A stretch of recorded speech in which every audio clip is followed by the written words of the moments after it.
So the question is this: whoever you are, wherever you are, whenever you are that you're watching this, does what I do in my private life affect you?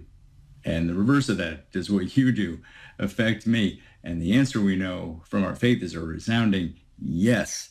And oh boy, is that important in our world right now. Our big goal is happiness in this life and heaven in the next. To achieve this, we need to stay close to God throughout each day. But how do we do that while living in the real world with all of its challenges and distractions? Growing our interior life through Christian mental prayer is the answer. This podcast mines the riches of the greatest spiritual tradition on earth so we can grow in holiness together. I'm Steve Smith. Thank you for joining me for Pearls of the Interior Life.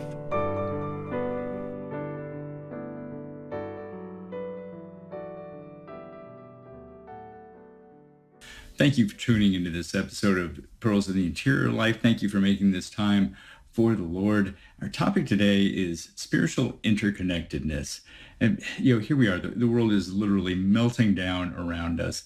And it's 2-3 months since we've had any type of public worship.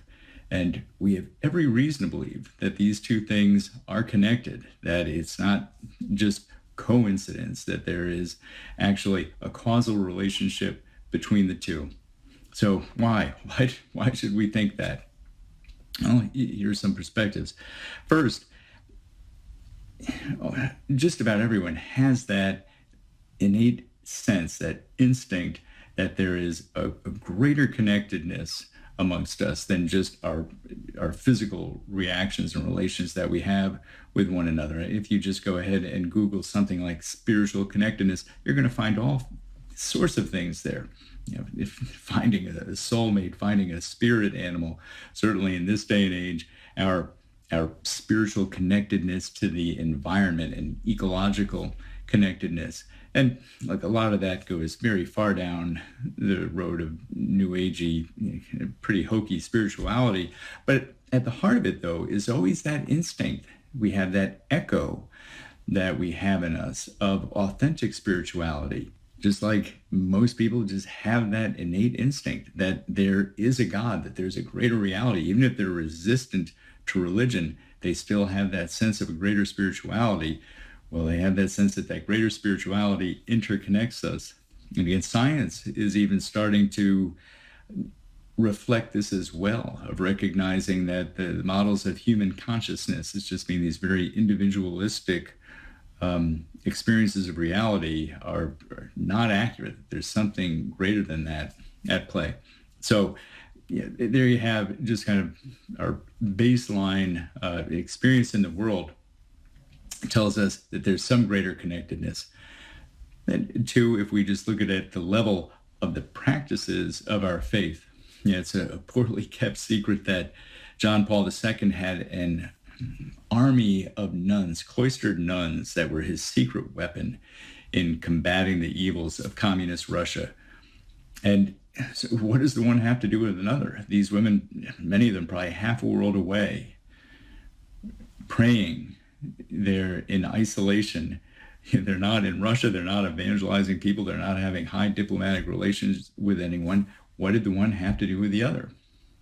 That power of intercessory prayer, that's certainly the operating principle behind all cloistered communities. They're not running from the world. Oh, you guys are on your own. We've had enough of you. No, they're missionaries in their way.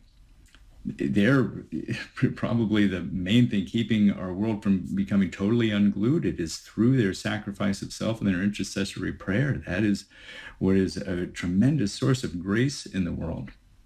So we see that, just in the actual experience of the church. And then this gets to the heart of it. The real reason, our third point here, is that we know it works this way because it's what Christ tells us. He tells us that we are one in him.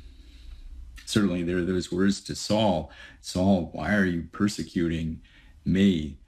That all of this is interconnected through him. It's like our cell phones. You call, it gets bounced up to a cell tower, even a satellite, depending, and then bounced down somewhere else.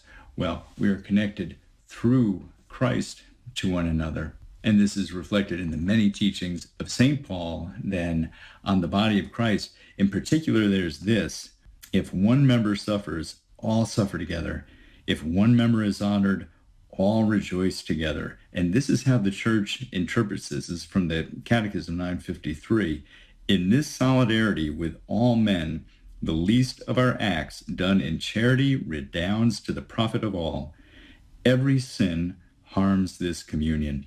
So there is no such thing ultimately as private sin. Ultimately, our personal sins or individual sins diminish all of society, and then they can become societal sins through larger practices. But in the same way, then our charitable acts, our meritorious acts, contribute to lift everything up. And don't we need that now? So if there was ever a time to redouble our commitment to our spiritual practices, to the sacraments, and especially to our time of meditation, heavens knows this is that time. And recall, the spiritual masters, they're always consistent in teaching that even the sacraments, all those other things that we do, absent a life of personal prayer, of mental prayer, meditative prayer, the grace is limited that is available from all those other good things that we do. So again, take this as an encouragement, because heaven knows the world needs that infusion of grace. And if we're looking for what we can do to somehow push back, to combat everything that's going on, and we know this is truly mostly a spiritual warfare that's going on. So be encouraged to redouble your efforts, because that truly is where we'll find healing from a very, very wounded world. Thank you again, and I look forward to being with you again.